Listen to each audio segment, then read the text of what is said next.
En el nombre del Padre, y del Hijo, y del Espíritu Santo. Amén. Somos nada. Dios es todo.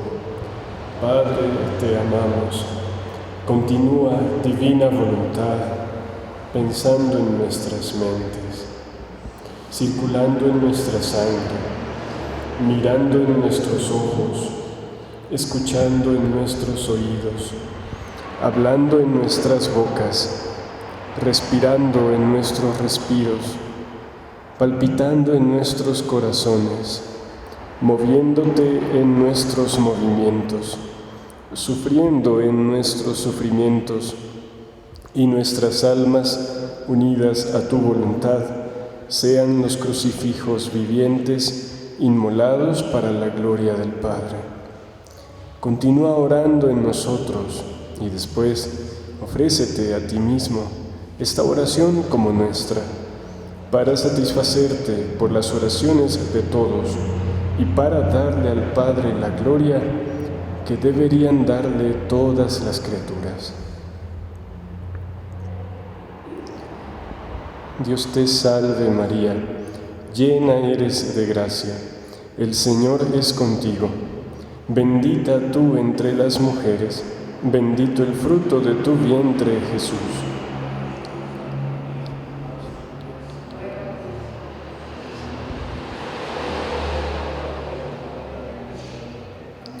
En el nombre del Padre, y del Hijo, y del Espíritu Santo.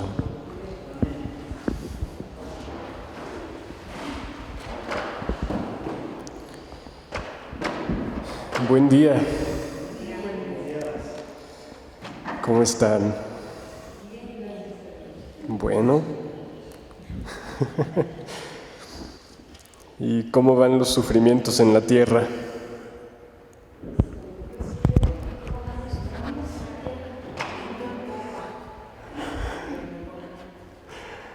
Mejorando.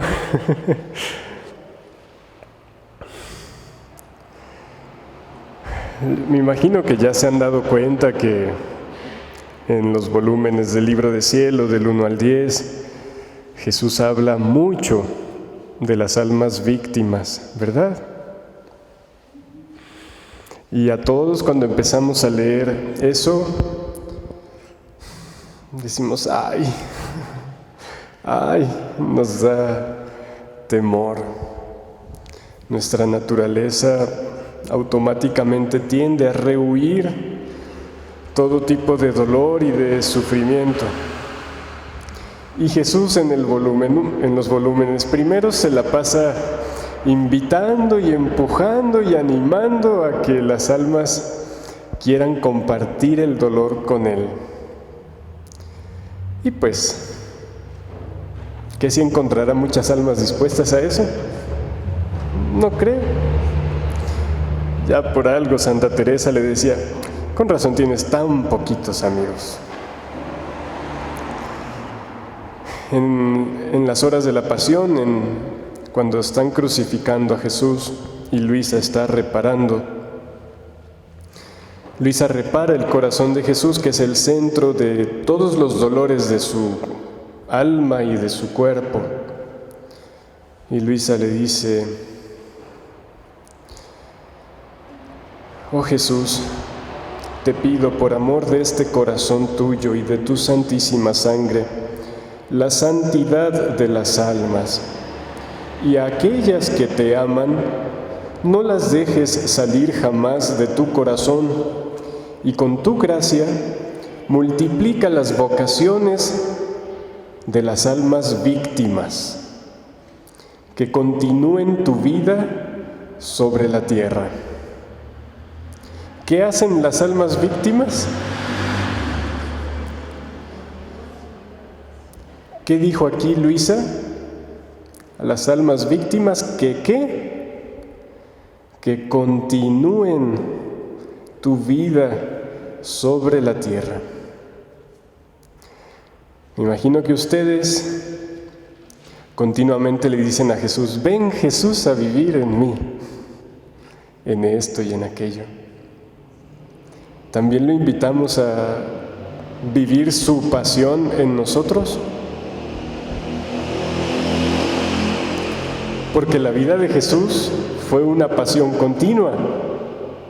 La pasión de Jesús comenzó cuando se encarnó y asumió todas las penas de las criaturas y todas las reparaciones y expiaciones de todas las almas que debían darle al Padre. Bueno, pues Luis aquí reza porque se multipliquen las vocaciones. Nosotros cuando oímos vocaciones decimos los padres y las monjitas. Y claro, son una vocación religiosa muy bella, pero es todavía más alta la vocación de las almas víctimas, porque es la vocación a vivir la vida interior de Jesús y a hacer con Él su oficio sufriente y amoroso de redimir. El Papa Juan Pablo II hizo una carta apostólica, o sea, una carta propia de un papa, que se llama Salvifici Doloris, dolores salvíficos. Y en esa carta habla específicamente sobre el sentido cristiano del sufrimiento humano. El sufrimiento tiene un sentido y tiene un grande valor. Todos los santos lo han entendido y algunos papas han hablado de ello, como es Juan Pablo II. Y allí en el número 19 habla de cómo la redención pues fue hecha ¿en base a qué? A sufrimiento. ¿De quién? Pues de Jesús Redentor. Y dice, Él ha sufrido en vez del hombre y por el hombre. Pero miren lo que sigue. Todo hombre tiene su participación en la redención. Cada uno está llamado también a participar en ese sufrimiento mediante el cual se ha llevado a cabo la redención. Son palabras de un papa, dichas ex cátedra, porque es una carta apostólica.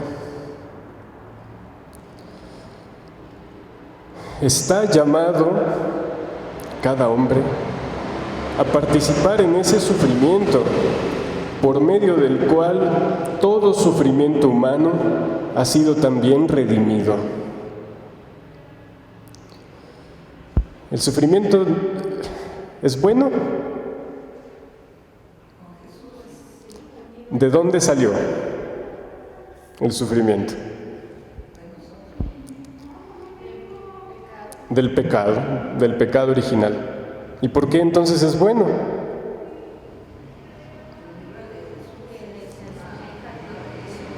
Porque en el momento en que Jesús se encarna y asume en Él todos los dolores, entonces lo convierte en algo redentor. Lo que había sido un castigo, lo que había sido una maldición, por así decirlo, se convierte a través de Jesús en bendición y en fuente de salvación. Así que el sufrimiento en sí tampoco es ni bueno ni malo, es una realidad. Será bueno o será malo de acuerdo a la voluntad con la que se le viva. El infierno está lleno de sufrimiento y ahí el sufrimiento no hace ningún bien. En cambio, el cielo está lleno de almas capaces de sufrir por amor. Ya no sufren, y eso es algo que les falta. Ellos quisieran sufrir más. Ya no les toca, pero en la tierra lo hicieron. Así que nos dice aquí el Papa Juan Pablo II, San Juan Pablo II, todo hombre está llamado a participar en la redención, a participar en ese sufrimiento con el que Jesús ha llevado a cabo la redención, con el que ha redimido todo sufrimiento. Entonces dice, llevando a efecto la redención mediante el sufrimiento, Cristo ha elevado juntamente el sufrimiento humano a nivel de redención. ¿Qué dijo? Que el sufrimiento humano nuestro, Jesús lo ha elevado a nivel de redención. Así que, pero bueno, aunque sepamos todo eso, el sufrimiento no deja de ser sufrimiento y no deja de ser doloroso, difícil y todo un misterio.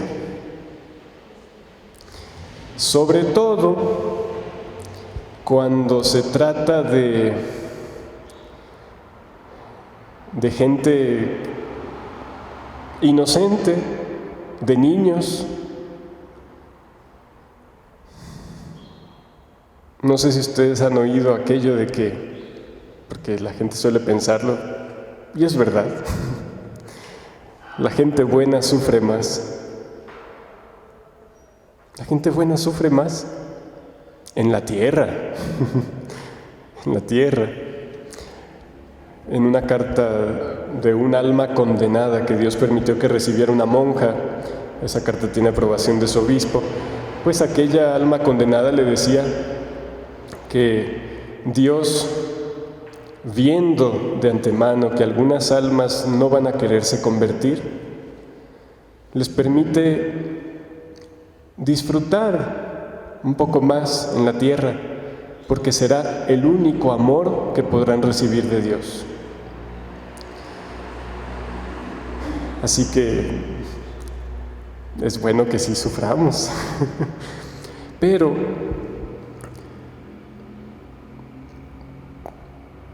¿por qué tienen que sufrir las almas buenas? Yo sé que cuando leemos el libro de cielo, pues medio vamos entendiendo un poco el motivo, porque en realidad es un honor podernos unir a Jesús. Y quien entiende de amor sabe que el amor lo empuja a tomar sobre sí lo que sufre el ser amado. Y como el ser amado sufre todo, que es Jesús, pues uno se ve movido allá. Pero aún así nos cuesta siempre asimilar la idea. ¿Por qué tiene que ser así?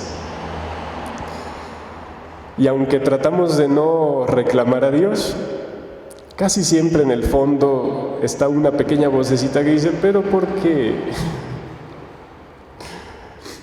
El porqué que surge en el infierno es el porqué que reclama a Dios. Pero hay un porqué que simplemente busca querer comprender. No es un reclamo, es un, Señor, es que no entiendo. Y el alma buena, aunque no entienda, acepta, se une, ama, pero muchas veces sigue sin entender. En los escritos de María Valtorta hay un diálogo bellísimo entre Jesús y San Pedro. Hay algunas personas de quienes de repente escuchan estas charlas que a veces prefieren que no hablemos de otra obra que no sea la de Luisa. Y entiendo su razón y su postura. Sin embargo, son dos obras perfectamente complementarias. Lo que el Señor le da a María Valtorta es simplemente la vida de Jesús a detalle. O sea que es mostrar a detalle cómo alguien vive en la tierra a perfección en la divina voluntad. Porque nos muestra a detalle la vida de Jesús y de María. Sin embargo, claro, la obra del libro de cielo es una obra inmensamente mayor en importancia, porque se ocupa de la finalidad de las obras de Dios y de la finalidad completa de la razón por la que Dios creó al hombre. Sin embargo, no deja de haber grandes ayudas en esa obra de el hombre Dios, que es la vida de Jesús revelada con detalle a María Valtorta. Les invito a escuchar este diálogo. Es unos cuantos meses antes de que Jesús muera, meses, muy poquitos, casi semanas, inmediatamente después de que resucitó a Lázaro. Cuando resucitó a Lázaro, el Sanedrín determinó matar a Jesús. Así, con toda resolución, es necesario que ese hombre muera y no perezca todo el pueblo, dijo el sumo sacerdote. Entonces Jesús, viendo que no era todavía su hora, se fue a la región de Samaria, donde no lo podían perseguir porque los judíos, ir a Samaria era como ir al infierno casi. Mientras que allí había gente más buena que en Jerusalén. Claro, en el pasado habían sido culpables de la división, eran como una secta, pero pues los que vivían en ese momento ya no eran culpables. Y era gente muy buena, tan así que Jesús usa un samaritano como ejemplo del amor al prójimo en la parábola. Entonces, estando allí, Jesús mandaba a los apóstoles a predicar. Y un día llegó en la noche Pedro, Jesús orando en su cuarto, porque dormía muy poquito. Eso ya se lo había dicho a Luisa. Un día Luisa se pregunta, ¿Jesús dormía? Y Jesús le dice, sí, muy breve era mi sueño, pero sí dormía. Y dormía para divinizar también el acto de dormir y para dar al Padre la gloria por el acto de dormir. Pero era muy poco lo que dormía. Entonces Pedro llegó en la noche al cuarto de Jesús y le preguntó ciertas cosas, dificultades para entender. Jesús le dio primero una clase perfecta de dirección espiritual. Le dijo, algún día tú tendrás que dirigir a las almas como si fueras Dios. Con otras palabras, pues. Y Pedro se asusta y dice, ¿cómo? Y ya Jesús le dice, el Espíritu Santo que después descenderá sobre ti te ayudará, no te preocupes, no vas a ser tanto tú. Pero,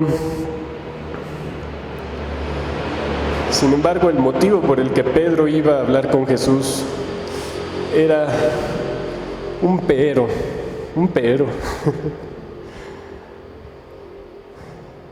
Pedro no tenía hijos, no pudo tener hijos. Estaba casado, tenía su suegra, pero no tenía hijos. Y él amaba muchísimo a los niños y si veía a un niño llorar, Pedro también lloraba. Tenía un corazón tan sensible, aunque fuera tan rudo. Y entonces empieza a hablar. Jesús le dice que hable y Pedro dice, bueno, soy un pedazo de tonto, lo sé y lo digo sin vergüenza. Si se tratara de mí no importaría que no supiera muchas cosas, porque pienso que la sabiduría mayor consiste en amarte, seguirte y servirte con todo el corazón. Pero tú, está hablando Pedro con Jesús, pero tú me mandas aquí, allá, y la gente pregunta y tengo que responder. Me imagino que lo que te pregunto otros me lo preguntarán, porque todos los hombres tenemos los mismos pensamientos. Dijiste ayer que siempre sufrirán los inocentes. ¿Qué? Siempre sufrirán los inocentes y los santos, y que estos sufrirán por todos. O sea, no sufrirán cualquier cosa, sino por todos. Eso implica más que todos. Y dice Pedro, esto es duro para mi cabeza. Aun cuando digas que ellos son los que lo desean, pienso que como es duro para mí, puede serlo para los otros. Si me preguntaran, ¿qué voy a responder? En este primer viaje, una madre me dijo, no es justo que mi niña hubiera muerto con tantos dolores, porque era buena e inocente. ¿Alguna vez han oído o pensado algo semejante? Y dice Pedro, yo no sabiendo qué decir, repetí las palabras de Job, El Señor ha dado, el Señor ha quitado, sea bendito el nombre del Señor. Y dice Pedro, pero ni ella ni yo quedamos muy convencidos con estas palabras. Quisiera saber otra respuesta. Y Jesús dice, tienes razón. Él sabe que es difícil para nosotros asimilar. ¿Por qué gente buena tiene que sufrir tanto, morir? ¿Por qué? Y como Pedro, pues decimos palabras para intentar consolar, pero pues ni nosotros las entendemos. Y Jesús dice, escucha, parece una injusticia, una gran injusticia, que los mejores sufran por todos, pero no es así. Simón, dime, ¿qué cosa es la tierra? Toda la tierra. ¿Ustedes qué responderían?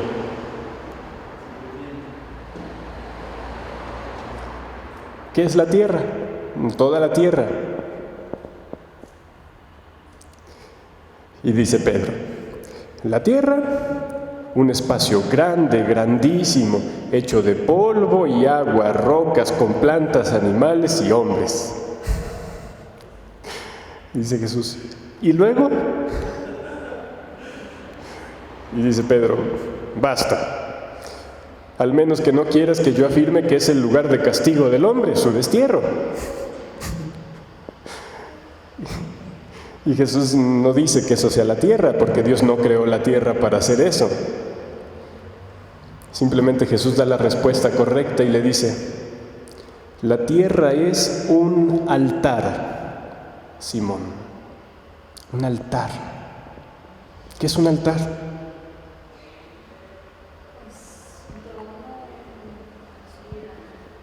Un trono, bueno.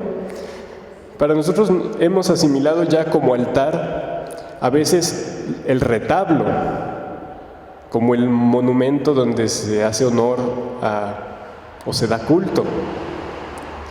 Pero no sé si ustedes lo saben, eso de allá es el retablo, pero el altar es la mesa, solamente la mesa.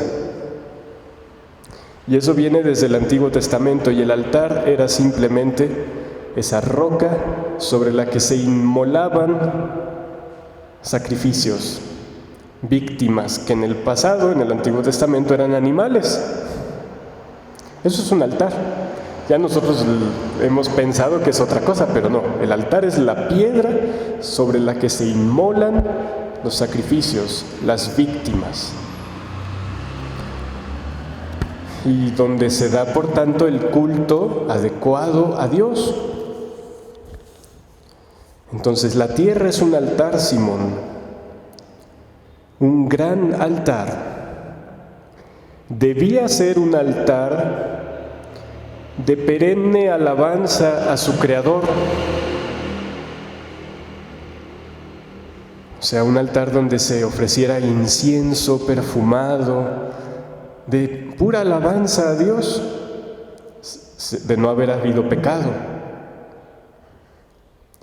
Dice, pero la tierra está llena de pecado. Por eso debe ser un altar de perpetua expiación. Son diferentes los sacrificios de alabanza que los sacrificios de expiación. Los de alabanza son solo para darle a Dios lo que Dios merece, en gratitud, en amor. En cambio, los de expiación son para pagar por los grandes males que se le han cometido y que se deben. Entonces, aquel altar de alabanza que Dios creó, que era la tierra, nosotros lo convertimos en un altar donde se ocupaba sufrimiento. Y dice, debe ser un altar de perpetua expiación, sacrificio, en el que ardan las hostias. ¿Saben qué son hostias?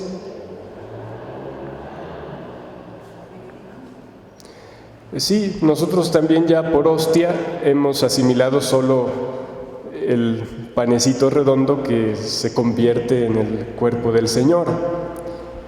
Pero la palabra hostia como tal significa víctima. víctima. Y bueno, Jesús en la Eucaristía es víctima, que se ofrece. Y dice, la tierra debería, como los otros mundos esparcidos en la creación, cantar salmos a su Dios. No se refiere a otros mundos donde haya gente, sino simplemente a las estrellas, a todo. Aquí lo explica Jesús, dice, mira, y abre la ventana, están en la noche, abre la ventana y entra el frescor de la noche, se escucha el arroyo, los rayos de la luna, se ve el firmamento tachonado de estrellas. Jesús le hace ver todo esto a Pedro. Le dice, mira esos astros. Cantan con su voz, que es de luz y de movimiento, en los espacios infinitos del universo, las alabanzas de Dios. ¿Qué hacen las estrellas y los astros? Cantan a Dios, pero ¿cómo? Con una voz que es luz y su movimiento. Dice,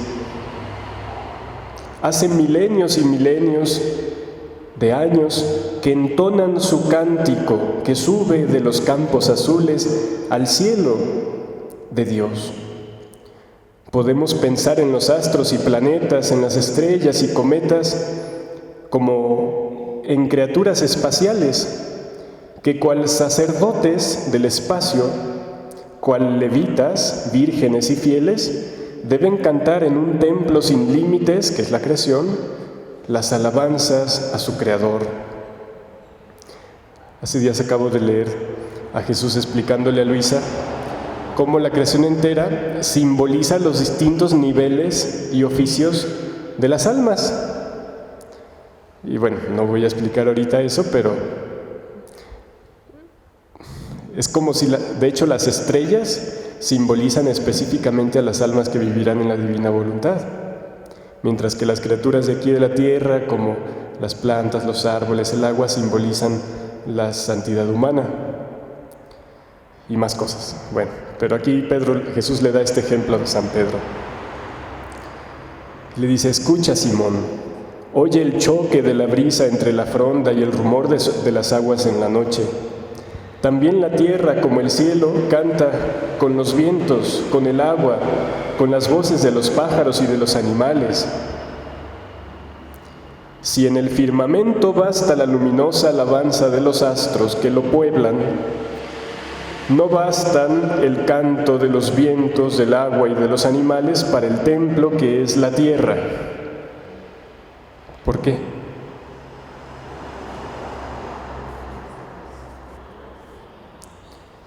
Porque en ella, en la tierra, no solo están los vientos, el agua y animales que inconscientemente cantan las alabanzas de Dios, sino que también está en ella el hombre, la criatura perfecta, sobre todo, que vive en el tiempo y en el espacio, dotada de cuerpo como los animales, de espíritu como los ángeles del cielo, y destinada, como ellos lo están, si es fiel en la prueba, a conocer y poseer a Dios.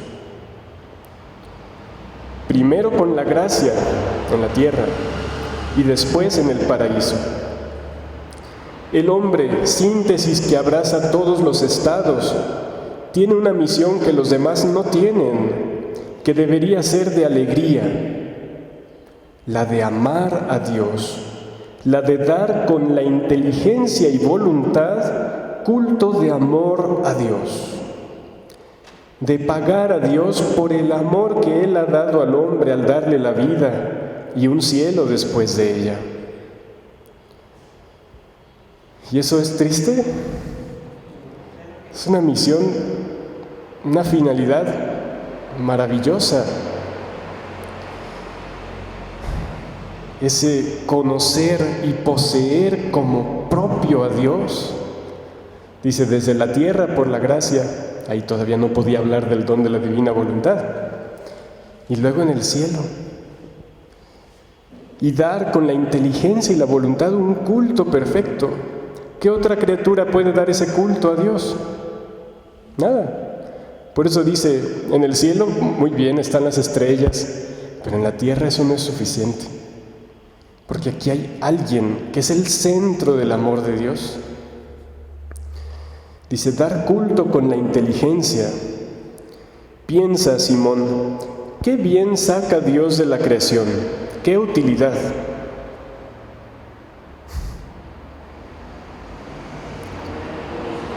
Dice, la creación no aumenta a Dios, ni lo santifica, ni lo enriquece.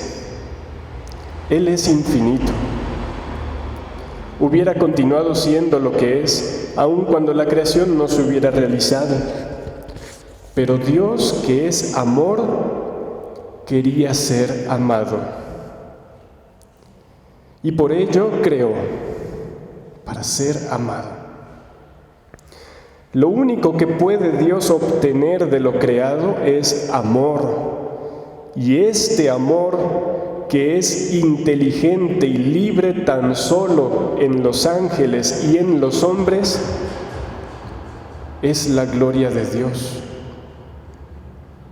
¿Quién da ese amor a Dios? Finalidad única por la que Dios creó.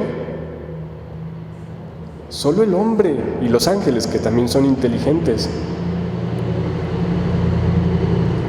Dice, la alegría de aquellos, de los ángeles, la religión de estos, de los hombres. Escuchen lo que sigue.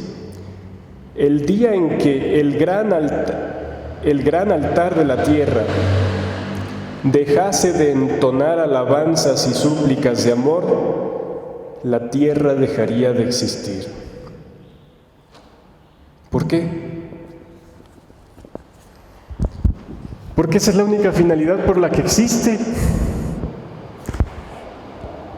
Dios no mantiene en la existencia cosas inútiles, porque Dios no hace cosas inútiles.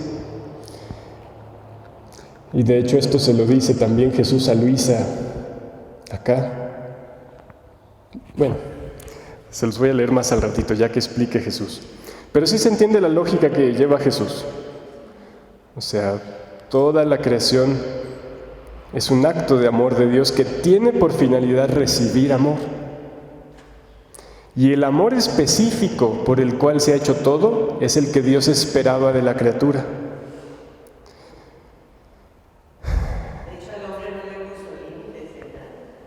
Sí, las cosas creadas solo tienen una función que hacer, y es el mismo amor de Dios el que se desarrolla allí. De ellas Dios no recibe una correspondencia. En cambio del hombre, el hombre puede crecer en amor cuando quiera. Dice, entonces, el día en que el gran altar de la tierra dejase de entonar alabanzas y súplicas de amor, la tierra dejaría de existir, porque apagado el amor, se habría apagado la reparación, y la ira de Dios acabaría con ese infierno terrestre en que se habría convertido la tierra. ¿Qué pasaría a la tierra si se acabara el amor? ¿Se convierte en qué? En un infierno. ¿Y qué tiene que hacer Dios con ese infierno producto del hombre en la tierra? Acabarlo. Algo un poco semejante a lo que pasa ahora. Dice, la tierra, pues, para existir, tiene que amar. Aún más, la tierra debería ser el templo que ame y ruegue con la inteligencia de los hombres. En el templo, en cualquier templo, ¿cuáles son las víctimas que se ofrecen? Las ofrendas que se ofrecen en sacrificio. ¿Cuáles son? Está hablando de cualquier templo, incluso, de hecho está hablando específicamente del templo del tiempo del Antiguo Testamento. ¿Qué víctimas se ofrecían? Sí, los animalitos, pero ¿cuáles?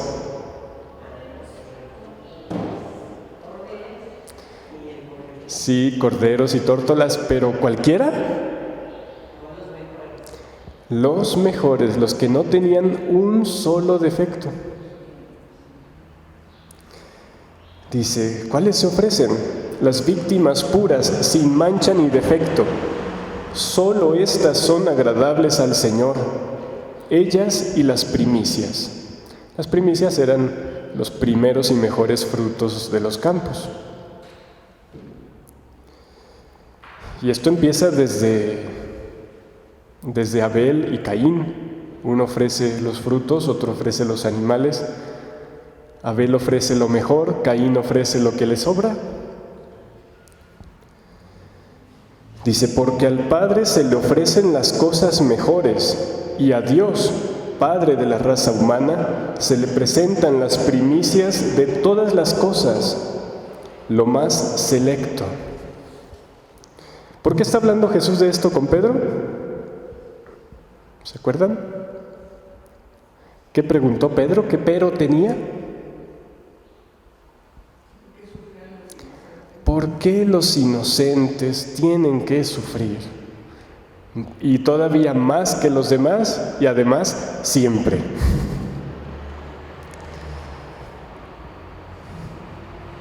Y Pedro dice, y Jesús le dice, parece una injusticia, pero es una grande justicia.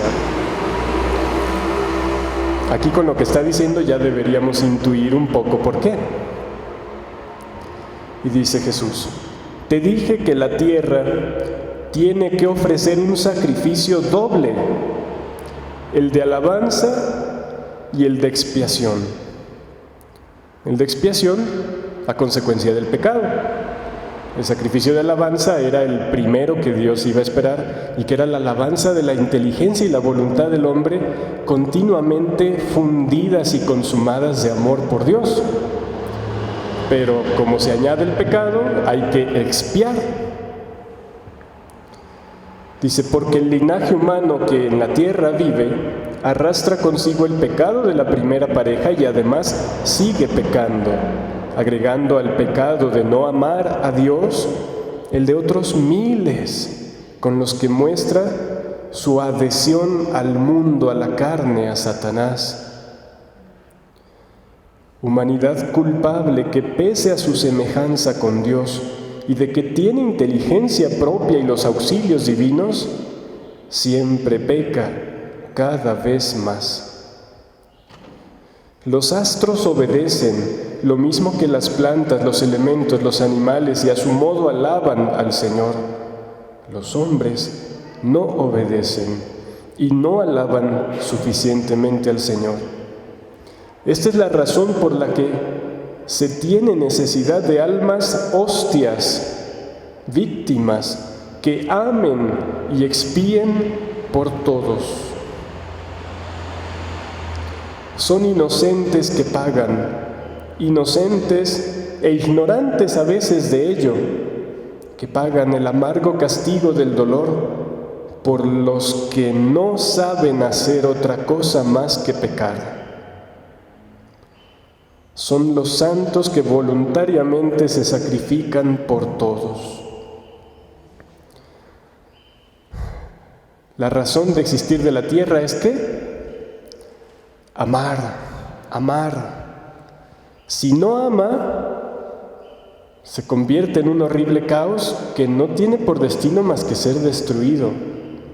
Entonces, a fin de conservar el equilibrio necesario, hay algunas almas, las mejores, las más amantes, que se ofrecen a amar no solo por sí mismas, sino amar hasta la locura del sufrimiento para reparar por tanto desorden y para suplir por tanta falta de amor.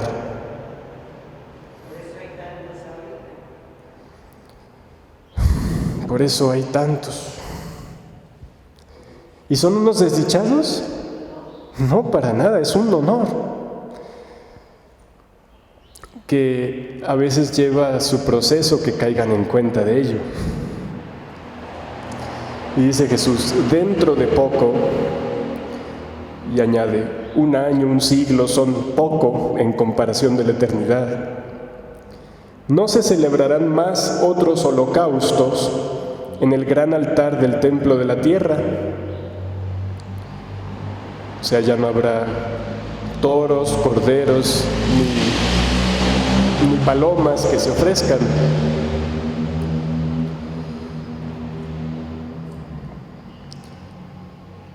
No se ofrecerán otros holocaustos en el gran altar del templo de la tierra que el de las víctimas humanas, consumadas con el perpetuo sacrificio.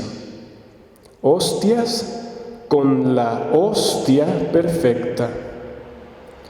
Y insisto, tengamos como hostia su concepto primero, el ser víctima. De hecho, se le llama hostia a la forma del pan porque se pone sobre el altar y se ofrece a Dios.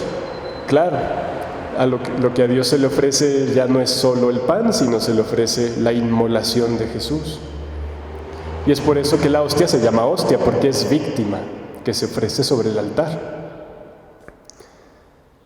Entonces, ¿qué sacrificio se ofrecerá después, de acuerdo al tiempo de Jesús?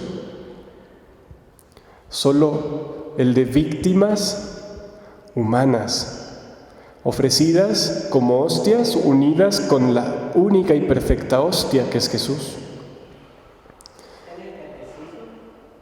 Sí.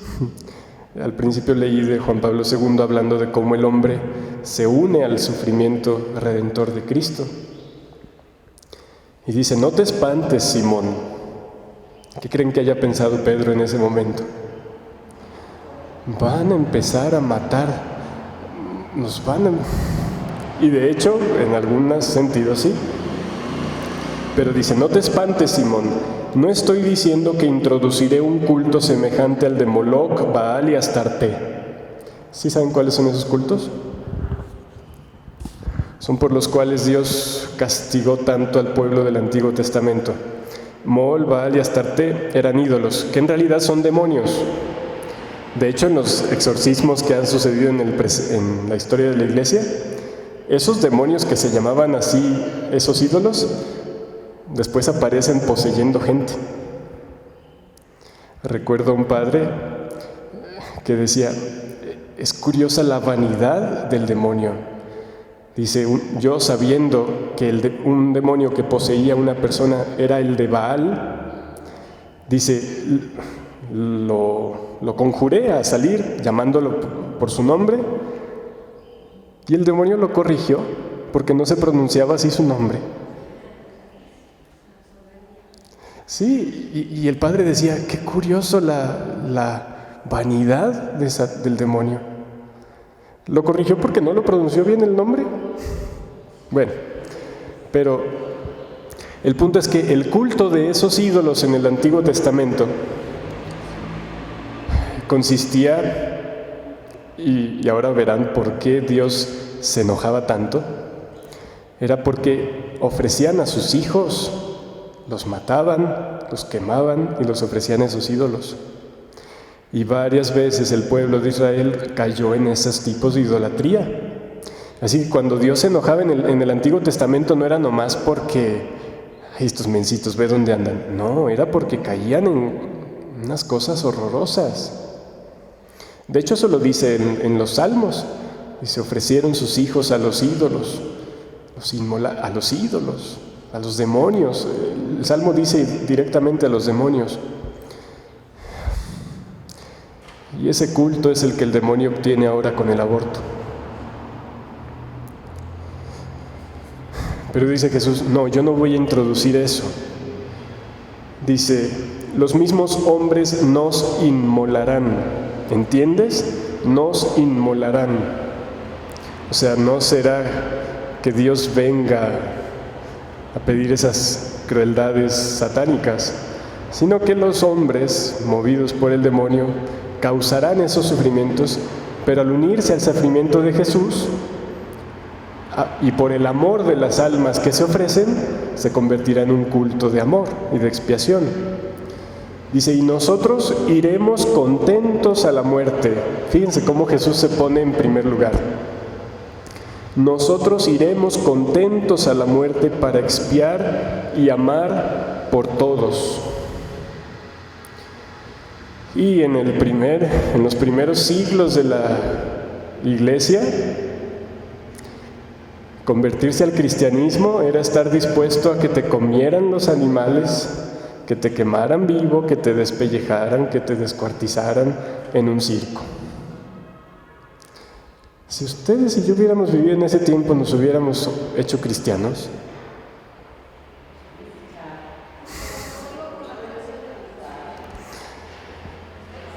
Qué distintos somos los cristianos de ahora de aquellos heroicos cristianos de los primeros siglos.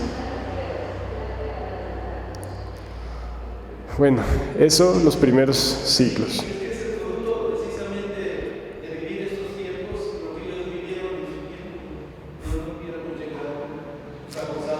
Sí, o sea, todo ese sacrificio de tantos mártires que gustosos y felices, sostenidos por la gracia obviamente, felices de unirse al sacrificio de su Redentor, se ofrecían. Eso fue lo que hizo que la iglesia se extendiera. Fue muy necesario. O sea, ellos unieron su sangre a la de Jesús para regar y fecundar el desierto espiritual de la tierra. Y dice Jesús, luego vendrán los tiempos en que los hombres no inmolarán más a los hombres. A partir de Constantino, pues la iglesia ya no fue perseguida. Y dice, pero habrá siempre víctimas puras que consume el amor, junto con la gran víctima en el sacrificio perpetuo. Me refiero al amor de Dios y al amor por Dios. O sea, el amor que las consume son dos tipos de amores. El amor de Dios, que directamente como fuego de Dios viene a consumir las almas, y a la vez el amor que ellas tienen por Dios, y esos dos amores se unen. El fuego de la tierra arde, se eleva y se une con el fuego del sol hasta convertirse en un solo sacrificio de amor.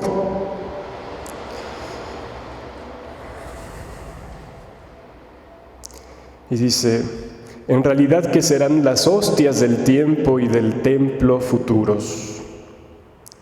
Ya no corderos, ni cabros, becerros o palomas, sino el sacrificio del corazón, que es lo que agrada a Dios. ¿Cuál es el sacrificio del corazón? ¿Qué entiende la Sagrada Escritura por corazón? El corazón es un símbolo. La voluntad, el sacrificio que Dios espera, el que quería desde el principio, un sacrificio gozoso y amoroso.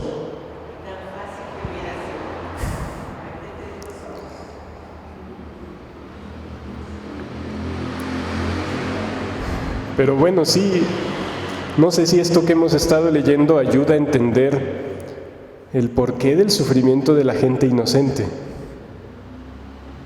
La necesidad tremenda de ese sufrimiento. Y dice,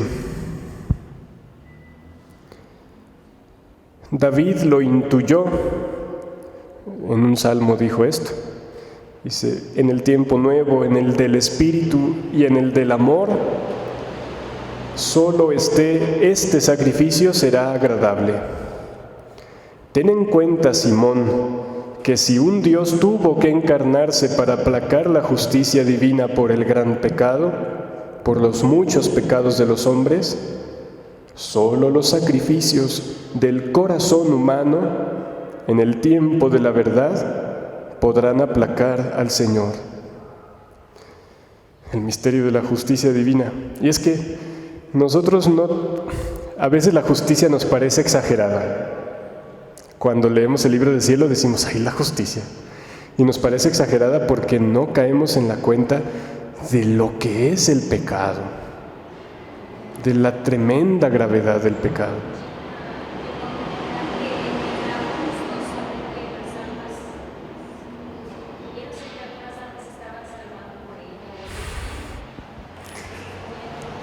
Sí. Entonces, dirás, continúa Jesús hablando, dice, dirás, porque entonces Él, el Altísimo, ordenó que se ofrecieran el fruto del primer parto de los animales y de los frutos de las plantas.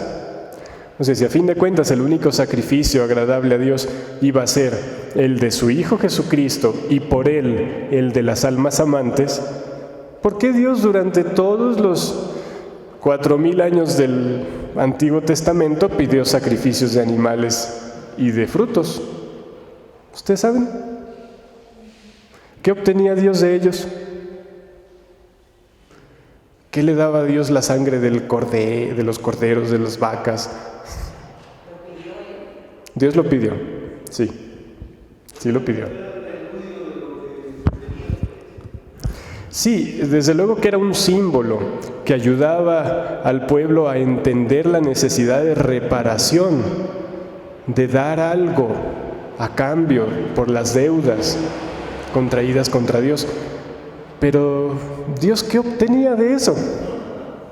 Sí obtenía algo.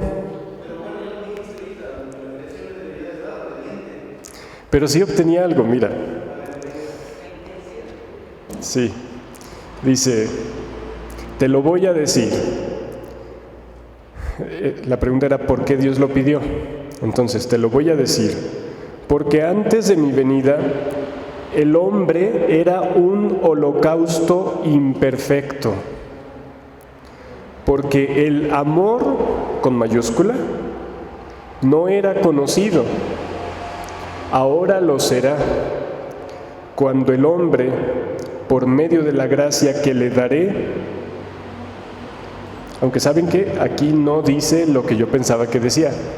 En otro lugar, Jesús explica por qué específicamente Dios pedía los animales mejores y los frutos mejores.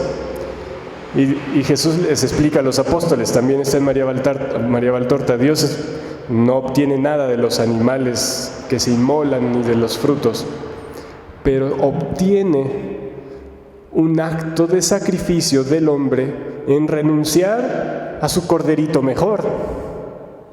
Eso era lo que Dios obtenía. ¿Sí? O sea, Dios obtenía un poco de amor en el acto en el que el hombre renunciaba a sus cosas mejores para ofrecerlas al Dios amoroso que le daba todo. Entonces, los animales en sí no le daban nada a Dios, pero sí el acto en que la criatura ofrecía algo, aunque fuera material, pero ocupaba un acto de voluntad de renuncia.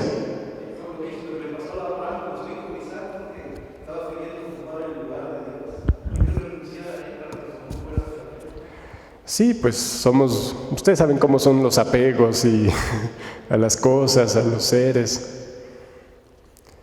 Era un modo de ir educando al hombre a amar. En ese momento dar cosas valiosas para el hombre, pero ahora lo que pide es, dame tu corazón, dame tu voluntad. Pero bueno, antes de Jesús no le podían dar ni el corazón ni la voluntad, sino hasta cuando vino Jesús. Y continúa Jesús diciendo, ahora lo será, cuando el hombre, por medio de la gracia que le daré para que conozca el amor, conozca a Dios, cuando lo hubiere conocido, saldrá de su letargo, recordará. ¿Qué recordará? Jesús habla con Valtorta de un recordar que es propio de los santos, y es recordar el instante en que son creados perfectos por Dios y el instante después en que adquieren el pecado original. Ese recordarse de Dios en el instante perfecto en el que Dios crea el alma, porque Dios no crea las almas en pecado original, lo adquieren un ratitito después. Pero queda en la inteligencia de las criaturas un vago recuerdo ¿De quién es ese Dios que las ha creado? Entonces dice, el hombre recordará, comprenderá, vivirá. ¿Qué tipo de vida vivirá? Divina. Dice, se pondrá en lugar de los machos cabríos y de los corderos como hostia de amor y expiación, a imitación del Cordero de Dios, su Maestro y Redentor. El dolor que hasta ahora ha sido castigo se cambiará en amor perfecto, y bienaventurados los que lo abrazaren con un perfecto amor. Y Pedro siempre tiene peros.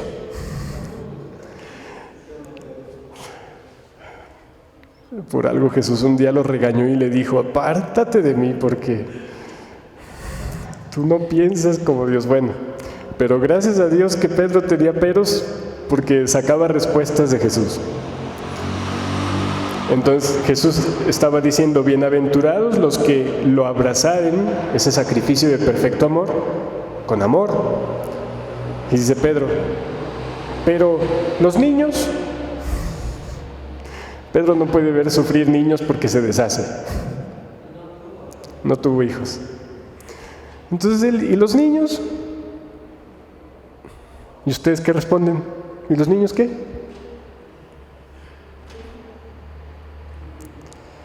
Y dice Jesús, ¿te refieres a ellos que no saben todavía ofrecerse? Porque nosotros vemos los niños, los bebés sufriendo y decimos, ay, pobrecitos, ni sabe ni entiende nada, ni si cuál pecado ha cometido, y ve nomás cuánto sufre. Y duele. Entonces dice Jesús, ¿te refieres a ellos que no saben todavía ofrecerse? Y continúa Jesús, ¿y sabes cuándo Dios habla con ellos? El lenguaje de Dios es lenguaje espiritual. El alma lo entiende y el alma no tiene edad. Aún más, te afirmo que el alma infante, pues no tiene malicia, tiene más capacidad de entender a Dios que la adulta de un viejo pecador.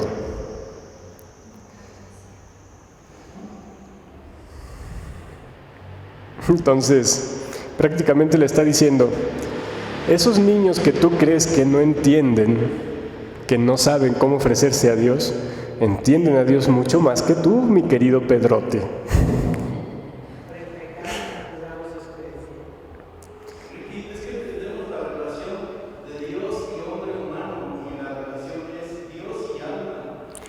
Sí, es relación espiritual entre Dios espíritu y el alma espiritual infundida.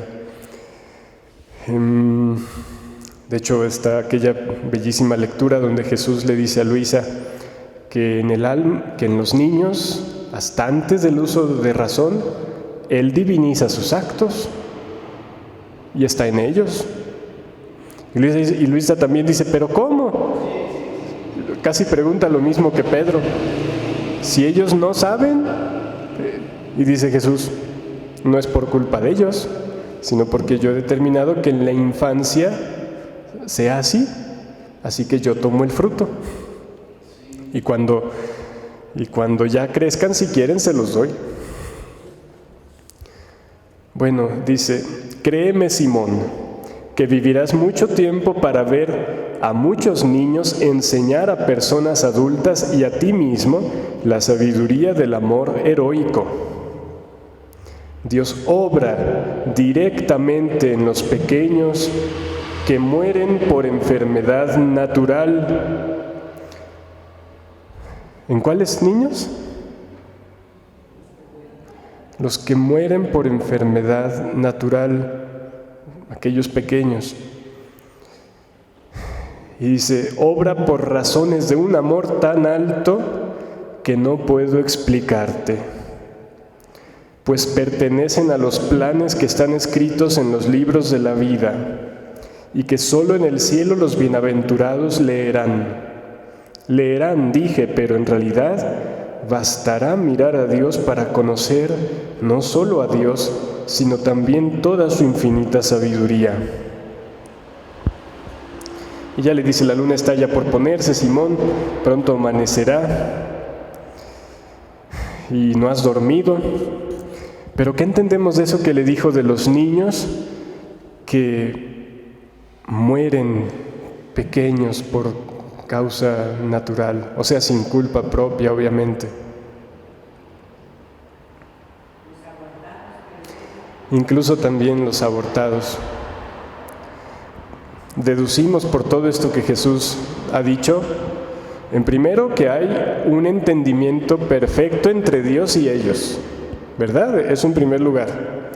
Y dice, Dios obra en ellos por unos motivos de amor que ni siquiera te puedo explicar. O sea, es como que hay un acuerdo de amor entre esas almas inocentes y Dios. Si la finalidad de vivir en la tierra es amar, me atrevo a decir con seguridad que esas almas, en un poco de tiempo de existencia en la tierra, incluso solo dentro del vientre, alcanzan un nivel de amor que nosotros quizá no alcancemos en años de vida. En el cielo todo es cuestión de nivel de amor. Ante Dios todo es cuestión de nivel de amor. Y un acto de perfecto amor de esos niños, uno, puede valer tanto más que cuántas cosas que nosotros hagamos después, ya a veces manchados con el pecado y con tanta cosa. La iglesia celebra, conmemora una fiesta a niños que murieron sin uso de razón. ¿Quiénes? Los pequeños inocentes, y los ve como pequeños primeros heraldos del Redentor, cortejo inocente y feliz, glorioso del Redentor. Así que, alguna vez hablando con una persona allá en Estados Unidos, hablando de por qué ella me preguntaba algo así: ¿por qué Dios permite que personas que no quieren tener hijos se embaracen y los maten? Mientras que a veces personas que sí quieren tener hijos no pueden tenerlos. Y es una idea personal, pero no sé si tenga algo de verdad. Y decía, mira, la verdad es que no lo sé, pero me atrevo a pensar que en el acto mismo en que esas madres matan a esos niños se ofrecen por la salvación de su madre. Y quizás sin el sacrificio de ese niño, esa madre no se salvaría. Quizá, no lo sé. Todo en la tierra es cuestión de amar. Y si una persona llega a mayores niveles de amor al no tener hijos, pues ese sacrificio y dolor de no tener hijos le dará en el cielo un mayor amor y felicidad que si los hubiera tenido. Entonces, así como en el tiempo de Jesús hubo esa matanza de niños inocentes, ahí no fue con el deseo de las madres, no. Pero sin embargo, la muerte de esos niños seguramente sirvió para una mayor santificación de sus madres y para una disposición a recibir el amor de Dios de parte de los demás. Me atrevo a pensar que tantas muertes de niños inocentes con abortos en este tiempo es la preparación a que las almas reciban el reino de la divina voluntad, que será vida de Jesús multiplicada en tantos. Y esos pequeños son como pequeños mártires que, a la luz de lo que Jesús aquí le dice a Pedro, con un acuerdo de amor y de comprensión mutua de sus almas con Dios, se ofrecen a un amor que nosotros no alcanzamos ni siquiera a vislumbrar. Así que a veces podemos decir, ¡ay, pobres niños abortados! Y esos niños, cantando ya en el cielo, dirán: pobres de ustedes. Pobres de ustedes que no reciben la vida de Dios, mientras que nosotros ya la poseemos. Claro, eso no quita que el aborto siga siendo un mal terrible, pero ¿qué mayor crimen ha cometido la humanidad que matar al Hijo de Dios? Y en el acto en que todos nosotros hemos matado al Hijo de Dios, el Hijo de Dios se ofrece por nosotros y nos salva a través del sufrimiento que nosotros mismos le dimos, a través de la muerte que nosotros mismos le causamos. De un modo semejante, alcanzo a entrever que esos niños, uniéndose voluntariamente a Jesús por ese acuerdo espiritual, se ofrecen para salvación de sus propias madres, de sus propios padres, de tantos políticos, de tantos médicos, que perdidos en tanta maldad, no pueden salvarse más que por el sacrificio de aquellos mismos a quienes ellos matan. Algo así creo entender. Así que pues, qué distintas son las cosas desde la óptica de Dios. Y qué ridículo hacemos cuando nos ponemos a juzgar los designios de Dios. En el libro de Cielo, pues Jesús habla tanto de las almas víctimas, tanto. Varias veces dice Jesús que si no fuera por las almas víctimas, la tierra sería destruida. Lo dice en el volumen 2, el 2 de agosto de 1899. Fíjense, dice: son tantas las iniquidades que se elevan de la tierra al cielo, en 1899, que si faltara por un cuarto de hora la oración y las almas que sean víctimas ante mí, yo haría salir fuego de la tierra y con él inundaría a las gentes. Un cuarto de hora. Muchísimos castigos Luisa sola evitó. Hay otro en el que Luisa ve que ella, junto con un alma de América, no dice de dónde, junto con un alma de América, obtuvo quitar un castigo para el mundo, aunque no dice quién sea. ¿Sabe quién sea? Al parecer era, pues no sé si fuera monjita, pero dice que era virgen. No la tengo aquí ahorita la fecha. En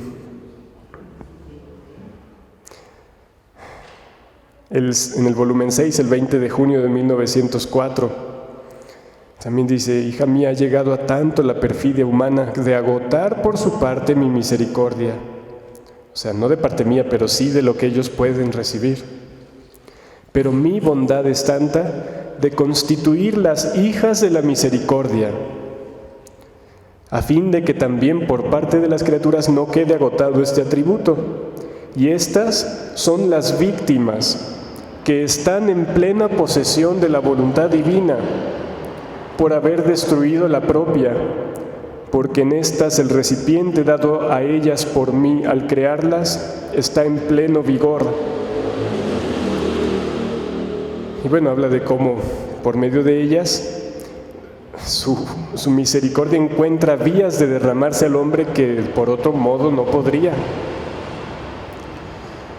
Luego en el volumen 11, el 8 de marzo de 1912, un padre, Luisa solamente escribe el padre G, una G, se ofrece como víctima a Jesús, y Jesús le dice a Luisa: sí, dile que lo acepto. Un sacerdote, qué alegría un sacerdote como víctima. Jesús le dice: sí, lo acepto de buen agrado, como víctima de mi vida oculta. Y dice: porque él, siendo sacerdote, conoce el interior de las almas y sabe la podredumbre que hay allí, y yo con mi vida oculta reparé todo el oculto, el interior del hombre. Y dice: hija mía, dile que le hago una gracia grande aceptándolo como víctima, porque el hacerse víctima no es otra cosa que un segundo bautismo, más bien, más que el bautismo, porque se trata de resurgir en mi misma vida, y debiendo la víctima vivir conmigo y de mí, me es necesario lavarla de toda mancha, dándole un nuevo bautismo y reafirmarla en la gracia para poder admitirla a vivir conmigo. Así que de ahora en adelante todo lo que él haga no dirá que es cosa suya, sino mía. Así que si rezas y hablas y obra, son cosas mías. ¿Ustedes quieren ser almas víctimas?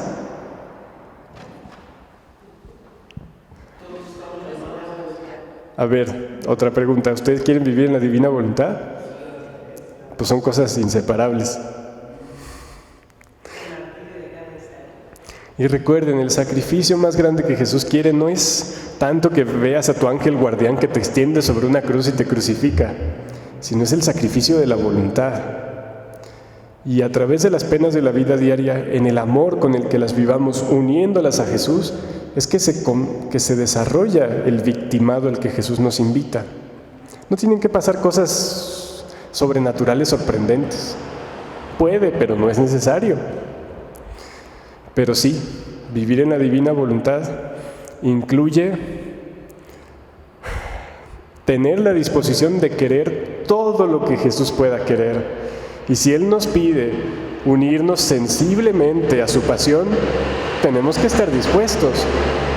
Él no nos obliga, pero si de verdad queremos vivir en su voluntad, eso es requisito. No poseerse a sí mismo, sino en todo lo que Jesús vive y sufre. Estando en esa misma fecha, Luisa ve que Jesús ve alrededor y Luisa dice, ¿no estamos solos, Jesús? Dice, no. Dice, hay otras personas, las traigo en torno a ti para tenerlas más estrechadas conmigo. Almas, espiritualmente. Y Luisa le dice, ¿las amas mucho? No sé si estaba celosa. No se crean. Y dice él, sí, pero las quisiera más desenvueltas con él, más confiadas, más audaces y más íntimas conmigo, sin ningún pensamiento de ellas mismas, porque deben saber que las víctimas no son más dueñas de ellas mismas. De otra manera, anulan el estado de víctima. ¿Eso a quién se lo dice Jesús? A todas esas almas que Él atrae en torno a Luisa, y empecé a leer el libro de Decirles estar en torno a Luisa, y Jesús dice que las atrae no para que estén cerca de ella, sino para unirlas más con Él, con Él. ¿Y qué nos pide? ¿Qué quiere? Asegura que nos ama muchísimo, pero dice, pero a ellas las quiero más desenvueltas. A veces somos muy tímidos con Jesús, muy miedosos. Las quisiera más desenvueltas, más confiadas, más audaces y más íntimas conmigo. A Jesús le gustaba cómo lo trataba Luisa. Y Luisa dice que tenía un poco de tos. Dice, yo teniendo un poco de tos he dicho, Jesús, hazme morir de tisis, pronto, pronto, hazme ir, llévame contigo. Y Jesús, no me hagas ver que quedas descontenta, pues así yo sufro. Luisa está triste porque no se muere. Nosotros que tenemos tal cosa, ¡ay, Dios santo! Y dice Jesús, sí, morirás de tisis, pero falta todavía un poco. Un poco eran de 1912 a 1947.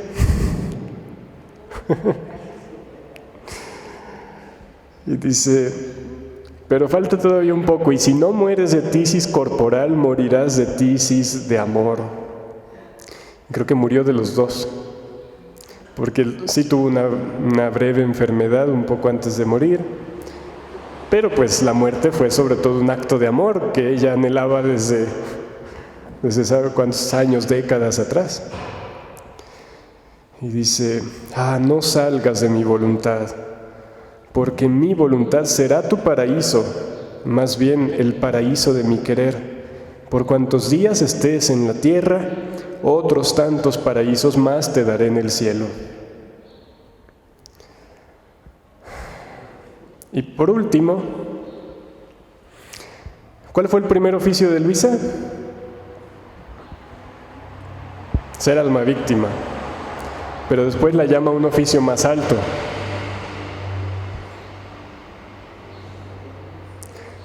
Está en el volumen 12, el 2 de marzo de 1921. Jesús le dice: hija mía, el tercer fiat, mi fiat voluntas tua, como en el cielo así en la tierra, será como el arco iris que se vio en el cielo después del diluvio. ¿Cuándo vino el arco iris? Después de un castigo. ¿Y por qué vino el castigo? Por unas animalidades bestiales demoníacas que poblaban la tierra. Parecido un poco a lo que pasa ahora, pero eran cosas distintas. Pero el punto era ese rechazo del hombre por Dios. Y cómo en un momento todo se cambia en paz. Entonces, el tercer fiat será como ese arco iris de paz después de todo lo doloroso. Y dice que como iris de paz aseguraba a los hombres que el diluvio había cesado. Así será el tercer fiat. Conforme se conozca y almas amantes y desinteresadas entren a hacer vida en mi fiat, serán como arco iris de paz. Pacificarán el cielo y la tierra y harán huir el diluvio de tantas culpas que inundan la tierra. Estos iris de paz tendrán por vida al tercer fiat. Así que mi fiat voluntas tua tendrá su cumplimiento en ellas. Y así como el segundo fiat me llamó a la tierra a vivir entre los hombres, así el tercer fiat llamará mi voluntad en las almas y ahí reinará, como en el cielo, así en la tierra. Después agrega, Luisa dice: yo estaba triste por su ausencia. Hija mía, elévate, ven en mi voluntad. O sea, elévate por sobre tu tristeza. Elévate en mi voluntad. Te he elegido entre miles y miles, a fin de que mi querer tenga pleno cumplimiento en ti, y seas cual iris de paz, que con sus 7 colores atraiga a los demás a hacer vida en mi voluntad. Por eso, hagamos a un lado la tierra. Hasta ahora te he tenido junto conmigo para aplacar mi justicia e impedir que castigos más duros llovieran sobre la tierra. Ahora dejemos correr la corriente de la maldad humana, y tú junto conmigo en mi querer, quiero que te ocupes en preparar la era de mi voluntad.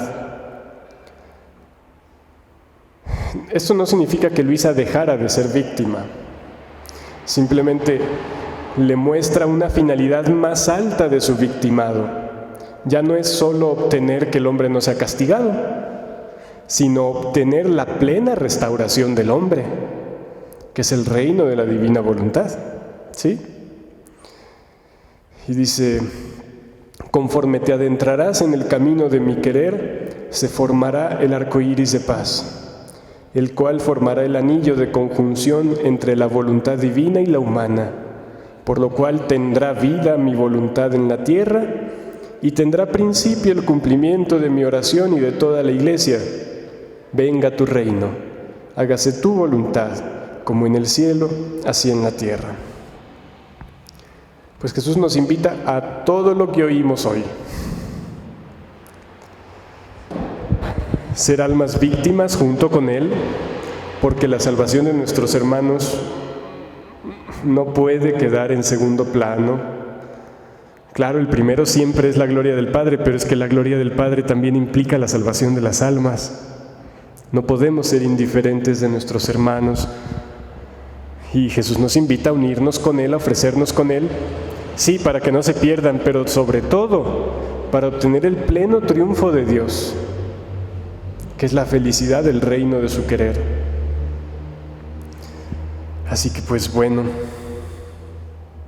uniendo esta plática con la pasada de María Magdalena, en esa lectura que leímos, donde Jesús habla de que en cada época tiene un alma en la cual cumple su finalidad, pues prácticamente pone en primer lugar a María Santísima, y luego a María Magdalena como primeras víctimas, que se inmolan a sí mismas en un sacrificio de perfecto amor. Y hace 8 días oímos cómo ella le pide a Jesús llegar a eso, Luisa también. Así que pues bueno, todo momento es útil para eso, pero pues la Cuaresma de un modo más perfecto. Pues bueno, vamos a rezar.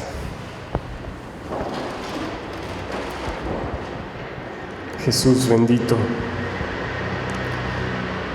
adoramos tu eterna sabiduría, tus modos sublimes, incomprensibles a nuestra razón humana, pero perfectos y llenos de infinito amor.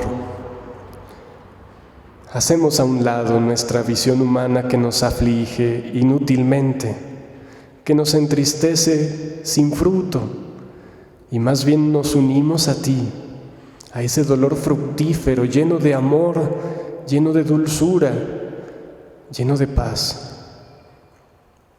Queremos ser víctimas contigo, víctimas de amor perfecto, por la inmolación continua de nuestra voluntad en la tuya, en el sacrificio de la voluntad del Padre, en la cruz. Y todo esto en unión contigo, Jesús, en unión con tu mamá, primera y perfecta alma víctima, y a su vez reina de la voluntad de Dios. Gloria al Padre, y al Hijo, y al Espíritu Santo.